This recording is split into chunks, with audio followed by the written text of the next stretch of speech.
بسم الله الرحمن الرحيم. الحمد لله الحمد لله الحمد لله الذي لا يبلغ مدحته القائلون ولا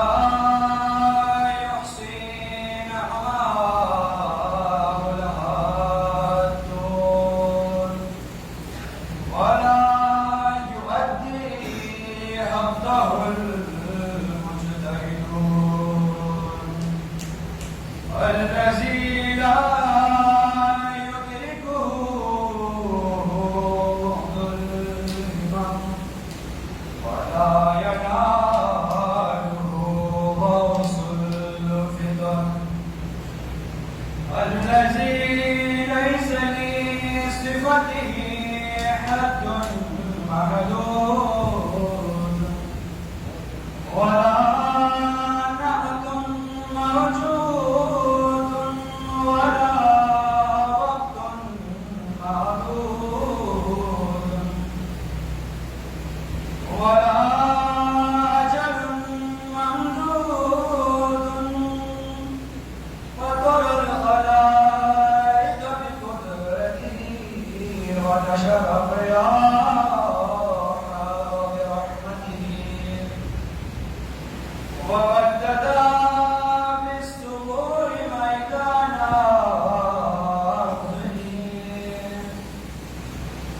ثم الصلاة والسلام على سيدنا ومولانا محمد المصطفى صلى الله عليه وآله وسلم وعلى آله وصحبه وأهل بيته الطيبين الطاهرين الطاهرين المعصومين المظلومين الميامين ولعنة الله على أعدائهم وغاصب حقوقهم ومنكر فضائلهم من الآن إلى آخر الزمان. أما بعد فقد قال الله تبارك وتعالى في كتابه المجيد وفرقانه الحميد وأصدق الصادقين وقوله الحق. أعوذ بالله من الشيطان الرجيم. بسم الله الرحمن الرحيم. يا أيها الناس قد جاءتكم موعظة من ربكم وشفاء لما في الصدور وهدى ورحمة للمؤمنين. صدق الله مولانا العلي العظيم. سب سے پہلے اللہ رب العزت کی بارگاہ میں حمد و ثنا جو اس عالم کا رب ہے، اور اس کے بعد آپ کے پیارے حبیب کبریا حضرت محمد مصطفیٰ صلی اللہ علیہ وآلہ وسلم اور آپ کے اہل بیت علیہم السلام کی بارگاہ اقدس میں درود و سلام کی تحائف پیش کرنے کے بعد سلسلہ اصحاب میں تشریف لائے ہوئے بزرگان دین حضرت شیخ معروف ترقی کا موجودہ بھی حضرت سید محمد شاہ نورانی کی خدمت عالی میں سلام عقیدت پیش کرنے کے بعد سب سے پہلے آپ سامعین کی سماعتوں کی نظر کچھ گزارشات کرنا ضروری سمجھتا ہوں. جیسا کہ آپ سب واقف ہیں، جیسا کہ آپ سب جانتے ہیں کہ وطن ناچیز کا ایک پہلا خطبہ ہے. اس وجہ سے دوران خطبہ کسی قسم کی غلطی یا کوتاہی سرزد ہو جائے تو حوصلہ شکتی کے بجائے حوصلہ افزائی نہیں کی جائے. اس کے علاوہ علماء کرام سے نصیحت کی گزارش تلاوت کرنا ہے مبارکہ سورہ یونس کی آیت نمبر 57 جس میں خدا بند تعالیٰ ارشاد فرماتے ہیں یا ایھا الناس اے لوگوں قد جاءتکم موعظۃ من ربکم بے شک آ گئی ہے تمہارے پاس تمہارے رب کی طرف سے بہترین نصیحت آئی وشفاء ما فی الصدور، اور تمہارے پاس شفا آ گئی ہے تمہارے سینوں میں جس طرح کی بیماریاں ہیں، جیسے تکبر تمہارے دلوں کے اندر بیماریاں ہیں، کفر ہے، نفاق ہے، ضلالت اور گمراہی، ان تمام بیماریوں کی شفا تمہارے پاس اب آ گئی۔ آگے فرماتے ہیں وَهُدًى وَرَحْمَةٌ لِّلْمُؤْمِنِينَ، اور ہدایت اور رحمت کی آ گئی ہے صرف اور صرف مومنین کے لیے۔ اس آیت مبارکہ میں خدا تعالیٰ نے قرآن مجید کی 4 صفت بیان کی ہے۔ سب سے پہلی صفت یعنی کہ موعظہ کہتے ہیں نصیحت کرنے والی ہے۔ یہ کتاب بہترین نصیحت کرنے والی ہے۔ یہ وہ کتاب ہے جس کے اندر کسی قسم کا کوئی ملاوٹ، کوئی جھوٹ شامل نہیں۔ اب سوال یہاں یہ پیدا ہوتا ہے کہ نصیحت کا ہر انسان کے دل کلام کوئی اثر نہیں کرتا۔ قرآن مجید انسانوں کے دلوں کی سختی کے حوالے سے سورہ بقرہ آیت نمبر 74 میں ارشاد فرماتے ہیں ثم قست قلوبکم من بعد ذلک، پھر سخت ہو گئے تم لوگوں کے دل، پھر سخت ہو گئے تمہارے دل اس کے بعد، یعنی کن چیزوں کے بعد؟ قرآن کے آنے کے بعد، معجزات کے آنے کے بعد، حق و باطل میں فرق واضح ہونے کے بعد، پھر تم باطل کے ساتھ ڈٹے رہے، تو خدا تعالیٰ ارشاد فرماتے ہیں تمہارے دل سخت ہو گئے۔ اب سختی کوئی عام سختی فہی کل حجارت، ایک سختی میں پتھروں کی مانی، یعنی جس طرح پتھر سخت ہوتے ہیں۔ آگے فرماتے ہیں او اشد قسوہ، اب سختی صرف پتھروں کی نہیں بلکہ سختی میں پتھروں سے بھی زیادہ شدید ہے ان لوگوں کے دل جن کے پاس حق واضح ہو گیا، جنہیں معجزات دکھائے گئے، چنانچہ قبول ہدایت کے یہ امر لازمی ہے کہ دلوں کی سختی کو دور کیا جائے۔ اس کے بغیر ہدایت ممکن نہیں ہے کہ جس طرح اگر کسی انسان کا معدہ ہی خراب ہو، کسی انسان کا معدہ ہی خراب ہو تو اس پر کسی قسم کی دوسری دوائی اثر نہیں دکھا سکتی ہے۔ لہذا انسان کے کسی بیماری کے علاج کے لیے اس کے معدے کا درست ہونا لازمی ہے، واجب ہونا۔ دلوں کی سختی کو دور کرنے کے لیے قرآن مجید مؤثر ترین اور بہترین واعظ و نصیحت ہے۔ جب قرآن مجید کی واعظ و نصیحت سے سب دل نرم پڑ جائیں گے، سب دلوں میں نرمی پیدا ہو جائے، تب قرآن مجید ان دلوں پر دوائی کی مانند اثر کر کے ان کے دلوں سے تکبر، حسد، کینہ، نفاق، ضلالت و گمراہی، حب دنیا، شہوت پرستی اور مادہ پرستی جیسی بدترین بیماریوں کو اکھاڑ دیں گے۔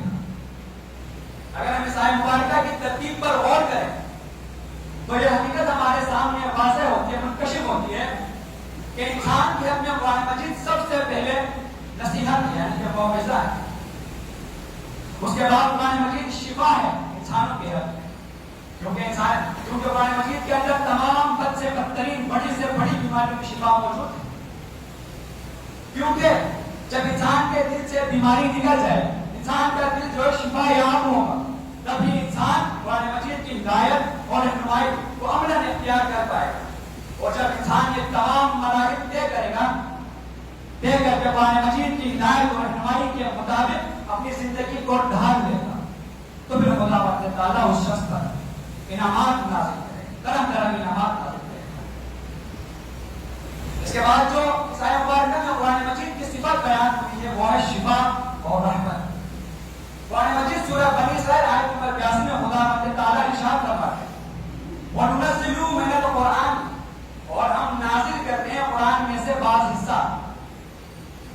وہ بعض حصہ کس کے لیے نازل کرتے ہیں اور اس بعض حصے میں کیا چیزیں پوشیدہ ہیں؟ آگے فرماتے ہیں ما ہوا شفا ہوا رحمت للمؤمنین، یہ جو بعض حصہ ہم نازل کرتے ہیں قرآن مجید کا تم پر، اس کے اندر شفا ہے اور رحمت ہے مومنین کے لیے، عوام الناس کے لیے نہیں، مومنین کے لیے شفا اور رحمت ہے اس کے اندر۔ وَلَا يَزِيدُ الظَّالِمِينَ إِلَّا خَسَارًا، اور یہ جو بعض حصہ ہم نازل کرتے ہیں قرآن مجید کا تم پر، اس سے مومنین کو تو شفا حاصل ہوگی، کوئی اور رحمت حاصل کریں گے، مگر ظالمین کے لیے اس بعض حصے میں سوائے نقصان اور ضیاع کے کچھ نہیں۔ شفا اور رحمت کا فرق ہم جانتے ہیں کہ شفا عام طور پر ظاہری امراض، عیوب اور نقائص کے مقابلے میں، لہذا قرآن مجید کا انسانوں کے حق میں دوسرا اہم ترین کام یہ ہے کہ قرآن مجید ہر فرد اور معاشرے کو ہر فکری اور اخلاقی ہر طرح کی برائیوں سے پاک کر دیتا ہے۔ دوسرے مرحلے میں ہر طرح کی بیماری، چاہے وہ ضلالت ہو، چاہے وہ گمراہی ہو، چاہے وہ کفر ہو، چاہے وہ حسد ہو، چاہے حب دنیا ہو، چاہے وہ مادہ پرستی ہو، چاہے وہ شہوت پرستی ہو، اس طرح کی بیماریوں کا علاج قرآن مجید کرتا ہے۔ اس کے بعد مرحلہ آتا ہے رحمت کا۔ یہ دراصل وہ مرحلہ ہے جب اخلاق انسانی کو اخلاق الہی کے سانچے میں ڈالتے ہیں۔ اس مرحلے میں قرآن انسانی وجود میں اعلیٰ انسانی فضائل کے شگوفوں کی پیمائشگاری کرتا ہے کہ جس طرح انسان کی روحانی و اخلاقی بیماریاں ہیں، انسان کی اخلاقی و روحانی بیماریاں، اس بات میں کوئی شک نہیں کہ انسان کی جسمانی بیماریوں سے بہت زیادہ مشابہت رکھتی ہیں۔ دونوں طرح کی بیماریاں انسان کی ازلی دشمن ہیں اور دونوں طرح کی بیماریاں ایک سے دوسرے کو لگ سکتی ہیں اور دونوں طرح کی بیماریوں کے لیے علاج، پرہیز اور طبیب کی ضرورت ہوتی ہے اور دونوں طرح کی بیماریاں بعض اوقات انسان کو اس نہج پر لے آتی ہیں کہ انسان لاعلاج ہو کر جاتا ہے۔ اس کے بعد اس کے پاس کوئی چارہ نہیں ہوتا۔ جی ہاں، قرآن شفا بخش نسخہ ہے ان لوگوں کے لیے جو ضلالت سے، گمراہی سے، جہالت سے نکلنا چاہتے ہیں۔ جی ہاں، قرآن شفا بخش نسخہ ہے ان لوگوں کے لیے جو تکبر سے، کفر سے، نفاق سے نکلنا چاہے، ان لوگوں کے لیے قرآن مجید شفا بخش نسخہ ہے۔ قرآن مجید شفا بخش نسخہ ہے ان لوگوں کے لیے جو بے اتفاقیوں اور تفرقہ بازیوں میں پڑے ہوئے ہیں۔ اگر وہ ان کے علاج کے لیے کھڑے ہوتے ہیں تو ان لوگوں کے لیے قرآن مجید شفا بخش نسخہ ہے۔ جی ہاں، قرآن مجید شفا بخش نسخہ ہے ان لوگوں کے لیے جو مادیت میں گر گیا ہے، جو حب دنیا میں مبتلا ہو گیا ہے، جو شہوتوں کے سامنے بے بس ہو گیا ہے۔ جی ہاں، قرآن مجید شفا بخش نسخہ ہے ان لوگوں کے لیے جن کی خواہشوں اور ہوا و ہوس کے تاریک پردے ان کے اور قرب الہی کے درمیان حائل ہو، ان کے لیے شفا ہے۔ بولے متقیان نے جو کلامہ میں سبحان نمبر 176 میں ارشاد فرماتے ہیں شفا کے حوالے سے، بس تم لوگ طلب کرو، تم لوگ شفا طلب کرو من ادوائکم، اپنی بیماریوں میں۔ ایسی فری میں نہیں ہوتی، آپ کو طلب کرنی پڑتی ہے چیزیں۔ جب تک آپ طلب نہیں کریں گے قرآن مجید سے شفا، تب تک آپ کو شفا ہرگز نہیں۔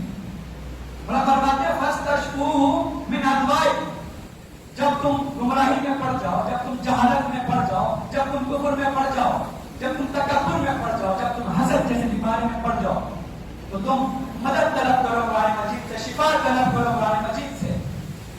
آگے مولا فرماتے ہیں وَإِسْتَعِينُوا بِهِ عَلَىٰ أَرْوَائِكُمْ، اور مدد طلب کرو قرآن مجید کے ذریعے سے۔ کب مدد طلب کرو؟ عَلَىٰ أَرْوَائِكُمْ، اپنی مصیبتوں میں، جب تم مصیبتوں میں گر جاؤ، جب تم اس دنیا کی مصیبتوں میں گر جاؤ، جب تمہیں سہارا دینے والا کوئی نہیں ہو، تب تم قرآن مجید سے مدد طلب حاصل کرو۔ بے شک قرآن بہترین مددگار ہے۔ اس کے بعد مولا فرماتے ہیں یعنی کہ سب سے بڑی بیماری کی تعریف کرتے ہوئے فرماتے ہیں ہمارے نزدیک سب سے بڑی بیماری زیادہ سے زیادہ کیا ہو سکتی ہے؟ یا کینسر ہو سکتا ہے، برین ٹیومر ہو سکتا ہے، یا بلڈ کینسر، یا شوگر۔ یہ ہمارے نزدیک بڑی سے بڑی بیماریاں ہیں، مگر دیکھیں مولا کے نزدیک بڑی بیماریاں کیا ہیں؟ مولا فرماتے ہیں فَإِنَّ فِيهِ شِفَاءٌ مِّنْ أَكْبَرِ الدَّاءِ، بس بے شک اس قرآن مجید کے اندر شفا موجود ہے، سب سے بڑی بیماری کی شفا موجود ہے۔ وہ بیماریاں کون سی؟ اور آیت فرماتے ہیں وَهُوَ الْكُفْرُ وَالنِّفَاقُ وَالْغَيُّ وَالضَّلَالُ، یہ چار وہ بدترین بیماریاں ہیں جن کی شفا قرآن مجید میں موجود ہے، جنہیں مولا نے بدترین فرمایا ہے، قرار دیا ہے۔ ہمارا معیار اور مولا کا معیار بالکل مختلف ہے کہ جو شخص اپنے اندر ان جیسی بدترین یعنی کفر کو پالے، نفاق یعنی منافقت کو پالے، گمراہی کو پالے، ضلالت و گمراہی کو پالے، بے-رحمتی کو پالے، تکبر کو پالے، حسد کو پالے، نفاق جیسی بدترین بیماری کو اگر پالے، حب دنیا، شہوت پرستی، ان سب میں ہم مبتلا ہیں۔ ہمارا معاشرہ تمام طرح کی بیماریوں میں مبتلا ہے۔ اگر تم میں سے کوئی شخص ان بیماریوں میں مبتلا ہو، تمہیں اپنی بیماری کی تشخیص ہو جائے تو اس کا علاج صرف اور صرف قرآن مجید سے حاصل کرو۔ کسی اور دنیا میں کسی شخص یا کسی کتاب میں ان تمام قسم کی بیماریوں کی شفا موجود ہرگز نہیں۔ آپ چاہ کر بھی شفا طلب نہیں کر سکتے۔ آیا مبارکہ میں جو تیسری صفت، چوتھی صفت بیان ہوئی ہے قرآن مجید کی، وہ ہے ہدایت۔ سورہ بقرہ میں خدا تعالیٰ ارشاد فرماتے ہیں ذالک الکتاب لا ریب فیہ ھدی للمتقین، ذالک الکتاب، یہ وہ عظیم کتاب ہے، یہ وہ کلام الہی ہے، یہ وہ بہترین نصیحت ہے، یہ وہ بہترین ہدایت ہے جس کے اندر سے ہدایت کے چشمے پھوٹتے ہیں،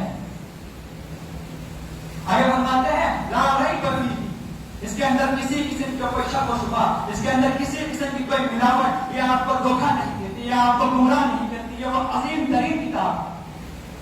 اچھا اس سے پہلے کون لوگ بنا سکتے ہیں اس عظیم ترین کتاب سے جس میں کسی قسم کا کوئی شک نہیں ہے؟ اور فرماتے ہیں ہدی للمتقین، یہ متقین کے لیے ہدایت ہے، صرف اور صرف متقین کے لیے ہدایت ہے۔ لفظ ہدایت قرآن مجید میں کثرت سے استعمال ہوا ہے۔ اگر آپ قرآن پڑھیں تو لفظ ہدایت قرآن مجید میں کثرت سے استعمال ہوا ہے۔ اس کی بنیاد دو معانی پر ہے، ایک ہدایت تکوینی اور دوسری ہدایت تشریعی۔ ہدایت تشریعی کے حوالے سے مفسرین بیان کرتے ہیں کہ یہ وہ ہدایت ہے جو کتب آسمانی و انبیاء کے ذریعے انجام پذیر ہوتی ہے اور جن کے ذریعے بنی نوع انسان ترقی کی راہ طے کرتے ہیں۔ یہ بات مسلم ہے کہ قرآن مجید بنی نوع انسان کی ہدایت کے لیے نازل کیا گیا مولا تعالیٰ نے، یہ بات مسلم ہے، اس بات میں کسی قسم کا کوئی شک نہیں کہ قرآن مجید بہترین نصیحت کرنے والے انسان کے لیے، اس بات میں بھی کوئی شک نہیں کہ قرآن مجید کے اندر بڑی سے بڑی بد سے بدترین بیماریوں کی شفا موجود ہے۔ قرآن مجید وہ عظیم کتاب ہے، مگر مندرجہ والا آیات میں قرآن مجید کی ہدایت کو متقین کے ساتھ آخر مخصوص کیوں قرار دیا ہے؟ دیگر الفاظ میں قرآن مجید ہدایت ہے صاحبان تقویٰ کے لیے۔ مفردات میں راغب اصفہانی تقویٰ کی تعریف کچھ یوں بیان فرماتے ہیں، التقویٰ جعل النفس فی وقایۃ مما یخاف، یعنی تقویٰ کیا ہے؟ یعنی تقویٰ اپنے آپ کو، اپنے نفس کو خطرات سے بچانے کا نام ہے، صرف اور صرف کہ جو شخص اپنے آپ کو بیماری کے ممکنہ خطرات سے بچانا چاہے گا، جو شخص اپنے آپ کو تکبر سے بچانا چاہے گا، جو شخص اپنے آپ کو کفر سے بچانا چاہے گا، جو شخص آپ کو ضلالت و گمراہی سے بچانا چاہے گا، جو شخص اپنے آپ کو جہالت سے بچانا چاہے گا، وہی شخص علاج سے بہرمند ہو سکتا ہے، علاج کو صحیح فائدہ پہنچا سکتی ہے۔ چنانچہ متقی وہی شخص ہے جو ہلاکت ابدی، جو غلط روی اور جہالت، تکبر، حسد، کینہ، حب دنیا، شہوت پرستی، جنس پرستی، اس طرح کی بدترین بیماریوں سے بچنا چاہے گا جن کے اندر بچنے کی خواہش موجود ہوگی، وہی متقی ہے۔ جن لوگوں کے اندر فطرت سلیمہ ہوتی ہے، ان کے اندر یہ اخلاقی حص موجود ہوتی ہے کہ وہ ہر طرح کی اچھائی کو طلب کرنا چاہتے ہیں، ہر طرح کی نصیحت کو طلب کرنا چاہتے ہیں، ہر طرح کی ہدایت کو طلب کرنا چاہتے ہیں، ہر طرح کی اچھی چیز، ہر طرح کی اچھی عادت کو طلب کرنا چاہتے ہیں، اپنانا چاہتے ہیں، اپنی زندگی کا حصہ بنانا چاہتے ہیں وہ لوگ جن کے اندر اخلاقی حص موجود ہے۔ دیگر وہ ہر طرح کی برائیوں سے، ہر طرح کی تکبر سے، نفاق سے، کفر سے، ضلالت و گمراہی سے، بے رحمی سے، نفاق جیسی بدترین بیماریوں سے اور ہر طرح کی چھوٹی سے چھوٹی بیماریوں سے یا عادتوں سے بچنا چاہتے ہیں، یہ ہے متقی اصل میں۔ دراصل قرآن مجید کے اصل مخاطبین یہی لوگ ہیں جن کے اندر یہ اخلاقی حص پائی جاتی ہے، جو حق و باطل میں تمیز کرنا چاہتے ہیں۔ جب ان کے پاس حق اور باطل واضح ہو جائے تو حق کو اپناتے ہیں، باطل سے جان چھڑاتے ہیں۔ یہ لوگ ہیں قرآن مجید کے اصل مخاطبین میں سے، کیونکہ ہدایت صرف اسے ہی فائدہ دیتی ہے، نصیحت صرف اسے ہی فائدہ دیتی ہے، شفا بھی صرف اسے ہی فائدہ دیتی ہے جو اس کا طالب ہو، جو اسے طلب کرنا چاہے۔ اگر کوئی شخص طلب کرنا ہی نہیں چاہتا، اگر کوئی شخص اپنے آپ کو ہدایت یافتہ سمجھ بیٹھا ہے تو اس میں قرآن کا کیا قصور؟ آپ قرآن سے طلب کریں تب قرآن آپ کی ہدایت کرے گا، آپ کی نصیحت کرے گا، آپ کی بیماریوں کی شفا قرآن میں موجود ہے، آپ کو شفا عطا کرے گا قرآن مجید۔ یہ سامنے جناب قرآن مجید یہ وہ عظیم کتاب ہے جس کے بارے میں علماء متقیان نے بلاغت میں خطبہ ارشاد فرماتے ہیں، خطبہ نمبر 176۔ قرآن مجید کی عظمت بیان کرتے ہیں، مولا فرماتے ہیں وَاعْلَمُوا أَنَّ هَٰذَا الْقُرْآنَ، وَاعْلَمُوا جان لو یہ لوگوں مولا ہم سب سے مخاطب ہیں، ہم تمام انسانوں خصوصاً مسلمانوں سے مخاطب ہیں۔ وَاعْلَمُوا جان لو یہ لوگوں أَنَّ هَٰذَا الْقُرْآنَ، بے شک یہ قرآن مجید، یہ کلام الہی، هُوَ النَّاصِحُ الَّذِي لَا يَغْشَى، وہ بہترین نصیحت کرنے والی ہے تمہیں جس کے اندر کسی قسم کی کوئی ملاوٹ، گمراہی موجود نہیں ہے۔ صرف قرآن مجید یہ وہ ہدایت کرنے والی ہے، وہ نصیحت کرنے والی ہے جس کے اندر کسی قسم کی کوئی ملاوٹ، جھوٹ، دھوکہ موجود نہیں۔ آگے مولا فرماتے ہیں وَالْهَادِي الَّذِي لَا يُضِلُّ، وہ ہدایت کرنے والا ہے صرف یہ قرآن مجید جو آپ کو، جو انسان کو ذلیل و خوار نہیں کرتا ہے، یہ وہ عظیم ہدایت کرنے والی کتاب ہے۔ آگے مولا فرماتے ہیں وَالْمُحَدِّثُ الذی لا یکذب، وہ بیان کرنے والا ہے، یہ قرآن مجید وہ بیان کرنے والا ہے جو غلط بیانی سے، جو جھوٹ سے، جو افترا سے کام نہیں لیتا ہے، یہ وہ عظیم ترین کتاب ہے۔ اور ہمارا حال دیکھیں کیا سلوک ہے ہمارا قرآن کے ساتھ۔ آگے مولا سے کرام میں فرماتے ہیں ما جعل هذا القرآن احد الا قام عنه بزیادت و نقصان، زیادت فی ہدى اور نقصان میں فہم۔ یعنی مولا فرماتے ہیں ما جعل هذا القرآن الا احد الا، یعنی تم میں سے اول ہے تو کوئی شخص قرآن مجید کو پڑھتا نہیں، سمجھتا بھی نہیں، نہ اس میں غور و فکر کرنے کی کوشش کرتا ہے، تم میں سے کوئی شخص اولا تو یہ صورتحال ہے ہماری جو ہم سب ماشاءاللہ سے۔ اس کے علاوہ اس کے بعد مولا فرماتے ہیں اگر پھر بھی کوئی شخص قرآن مجید کو سمجھے، قرآن مجید کو پڑھے، اس میں غور و فکر کرے، تو مولا فرماتے ہیں دو میں سے ایک چیز، ایک اس کی ہدایت میں اضافہ ہوتا ہے، زیادت انفی ہوتا ہے، اس وہ ہدایت کے اعلیٰ سے اعلیٰ منازل طے کرتا چلا جاتا ہے، یہ ہوتا ہے اس کی ہدایت میں اضافہ ہوتا ہے۔ اگر اس کی ہدایت میں اضافہ نہ ہوا تو کم از کم وہ اپنی گمراہی میں، اپنی تکبر میں، اپنے حسد میں، اس کے اندر جو جس قسم کی بیماری موجود ہے، چاہے وہ کفر کی شکل میں ہو، چاہے وہ نفاق کی شکل میں ہو، چاہے وہ ضلالت و گمراہی کی شکل میں ہو، چاہے وہ حب دنیا کی شکل میں ہو، چاہے وہ دل پرستی کی شکل میں کیوں نہ ہو، تمام طرح کی بیماریاں ان میں ضرور وہ شخص کمی کر دیتا ہے۔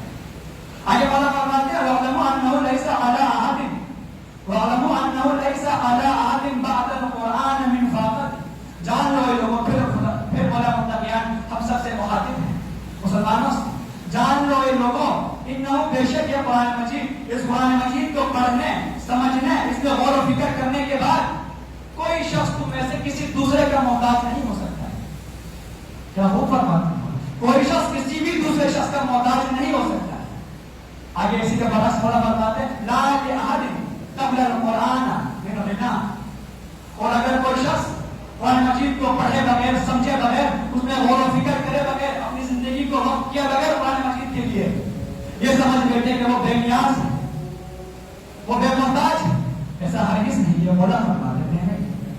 خلاصہ کرام مولا کا کچھ ہوا ہے کہ اولاً تو کوئی شخص قرآن مجید کو پڑھنے کی کوشش نہیں کرتا، نہ اسے سمجھنے کی کوشش کرتا ہے، نہ اس میں غور و فکر کرنے کی کوشش کرتا ہے، اولاً تو یہ صورتحال ہے۔ دوسرا اگر کوئی شخص پڑھ لے تو دو چیزیں ہوتی ہیں، ایک اس کی ہدایت میں اضافہ، دوسرا اگر ہدایت میں اضافہ نہ ہو تو اس کی وہ اپنی گمراہی میں ضرور بضرور کمی کر لیتا ہے وہ شخص۔ دوسرے اس میں مولا فرماتے ہیں کہ کوئی بھی شخص قرآن مجید کو سمجھے بغیر، پڑھے بغیر، اس میں غور و فکر کیے بغیر اگر اپنے آپ کو سب سے بڑا امیر سمجھے، سب سے بڑا ولی سمجھے، سب سے بڑا فقیر سمجھے تو ایسا ہرگز نہیں۔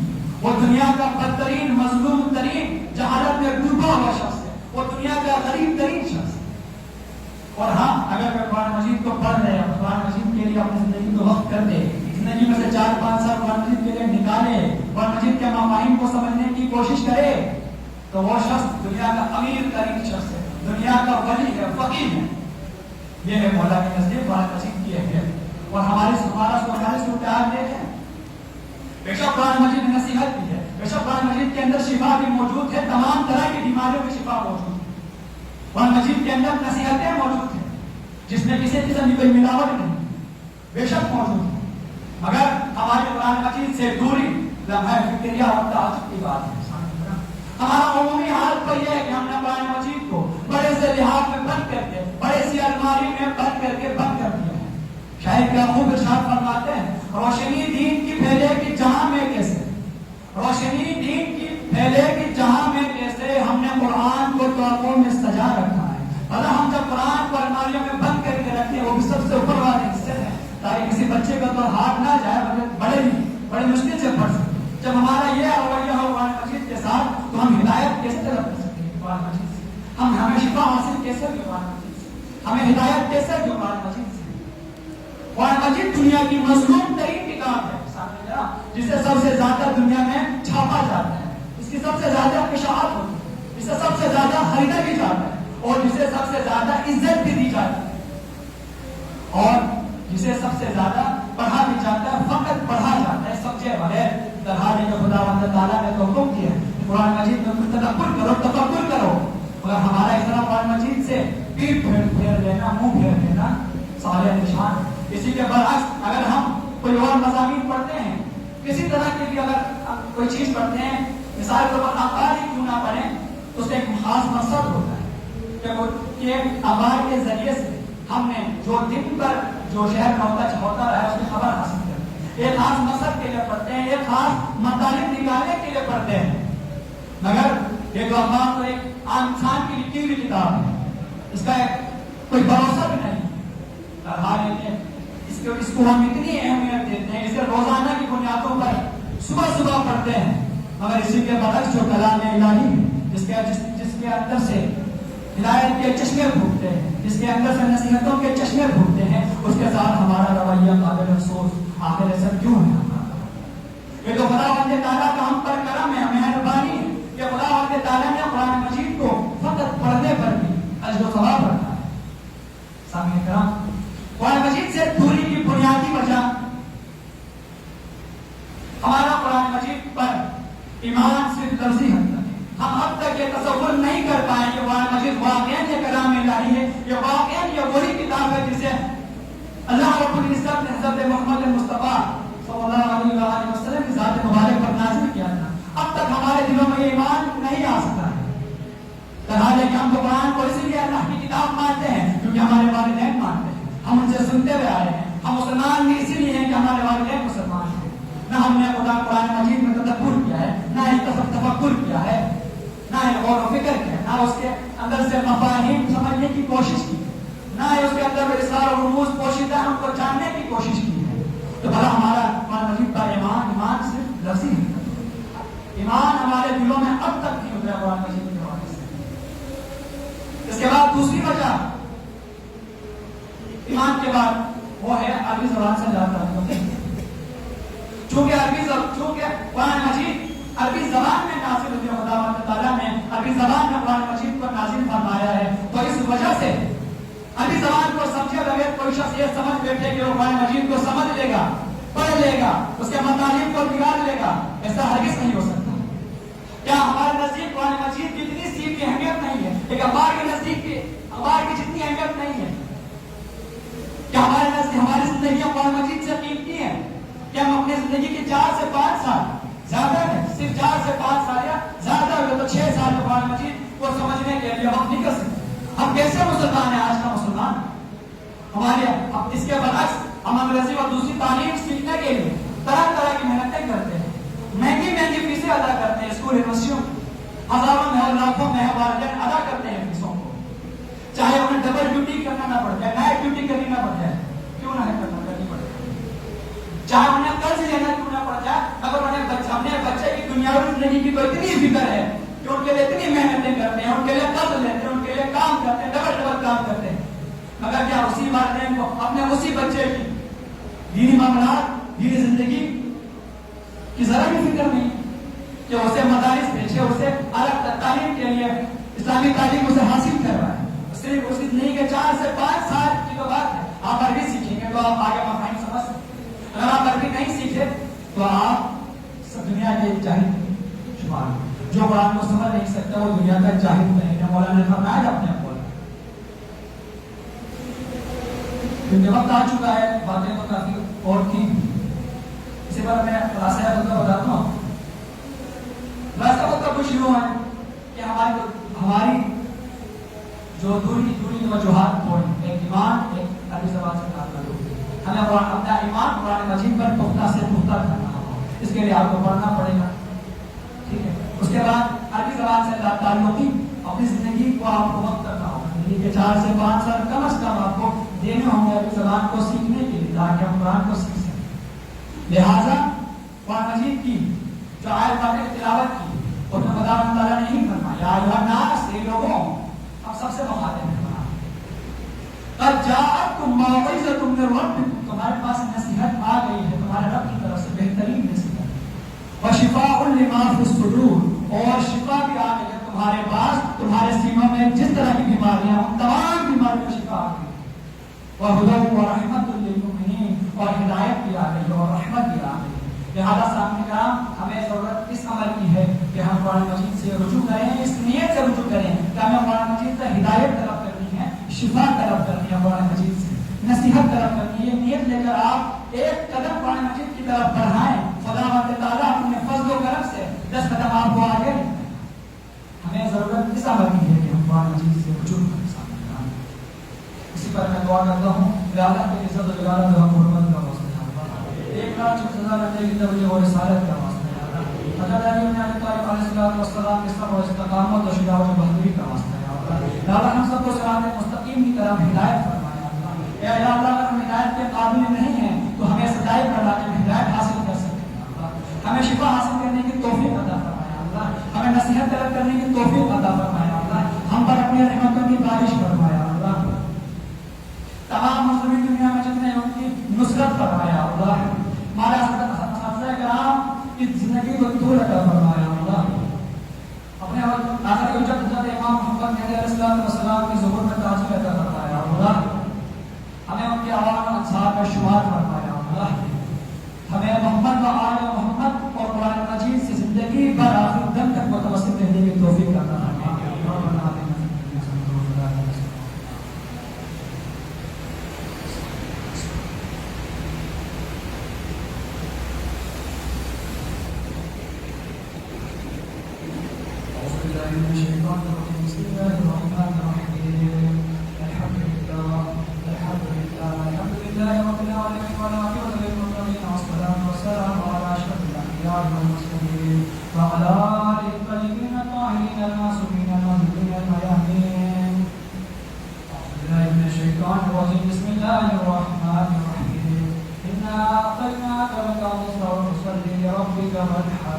إنا شانئك هو